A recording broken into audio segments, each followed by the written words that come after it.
Okay. శానవట గ్రామాన్ని ఎంచుకుని 4 పథకాలు మన రాష్ట్ర ప్రభుత్వం రిలీజ్ చేయడం జరిగింది.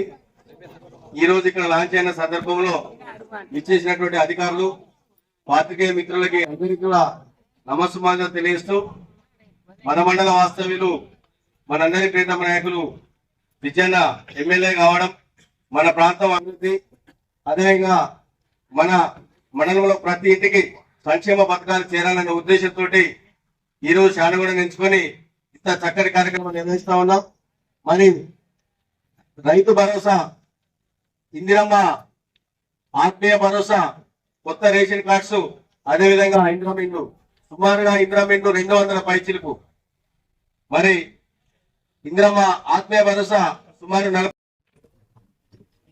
ఆత్మీయ భరోసా గ్రామాల్లో ఉండి గ్రామాల్లో జీవిస్తున్నటువంటి మనం ఒక గుంట భూమి కూడా లేకుండా నిరుపేదలుగా ఎవరైతే ఉన్నారో వాళ్ళందరినీ మన ప్రభుత్వం గుర్తించి ప్రతి సంవత్సరానికి 12,000 రూపాయల ఆర్థిక సాయం చేయాలని, అదేవిధంగా ప్రభుత్వాల వివిధ రకాల సంక్షేమ పథకాలు వాళ్ళందరికీ అందాలనే ఉద్దేశంతో ఈ కార్యక్రమం తీసుకోవడం జరిగింది.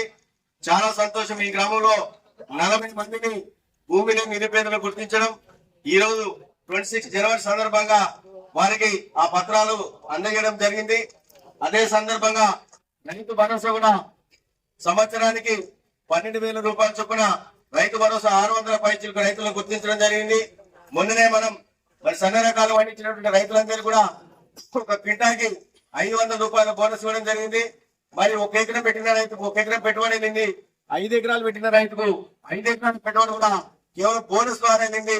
మరి మనం పండించిన పంటను అమ్ముకున్న ధాన్యం ఏదైతుందో దానికి వచ్చిన రూపాయలు రైతుకు మిగిలి ఉన్నాయని చెప్పి సందర్భంగా తెలియజేస్తూ, మరి అదేవిధంగా గడిచిన 10 సంవత్సరాల నుంచి కూడా రేషన్ కార్డు లేక చాలా మంది ఇబ్బంది పడ్డారు.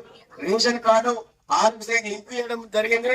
మరి వివిధ రకాల వ్యాధులతోటి మనం కార్పొరేట్ వైద్యం చేయించుకోవాలంటే రేషన్ కార్డు లేదు.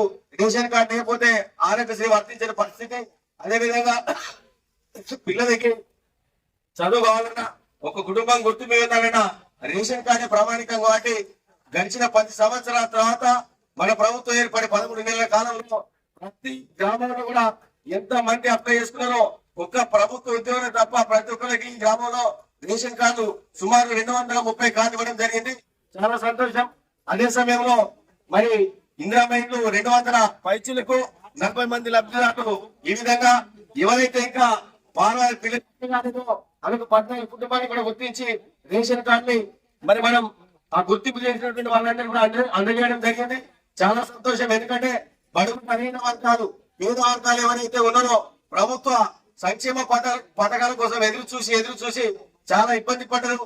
ఆ క్షేమంలో మరి ఆ తరుణంలో ఇక్కడ ఉన్నటువంటి మన అందరి ప్రియతమ నాయకులు విజయన గారు ఇంటింటికి తిరిగి ప్రతి గ్రామాన్ని గ్రామ సభలు పెట్టి మన ప్రభుత్వం వచ్చిన తర్వాత మిమ్మల్ని అందరినీ ఆదుకుంటాం, మీకు ఉచితంగా బస్సు ఛార్జీ లేకుండా చేస్తామని చెప్పడం, ప్రతి ఇంటి కూడా 200, 300 నుంచి మొదలుపెడితే 2,000, 3,000 కరెంటు బిల్లు వచ్చిన. ఇంతకుముందు మహిళలు చాలా ఇబ్బంది పడేది. ఇంటి బిల్లు కరెంటు బిల్లు కట్టాలంటే వేల రూపాయలు సర్ఛార్జీలు, వడ్డీల మీద వడ్డీలు వేసి విపరీతమైన కరెంటు బిల్లులు తీసుకొచ్చేది. మరి ఈ రోజు కరెంటు బిల్లులు కూడా రావడం లేదు. ఈ రోజు నుంచి మరి ఇవన్నీ పటాపంచలై మన చుట్టూన్నట్టు సమస్యలన్నిటి కూడా ఒక్కొక్కటిగా పరిష్కారం చూపెడుతూ ముందుకు పోతున్నట్టు మన ప్రభుత్వానికి మనందరి మద్దతు ఇవ్వాలని చెప్పి తెలియజేస్తూ ముగిస్తా ఉన్నాం.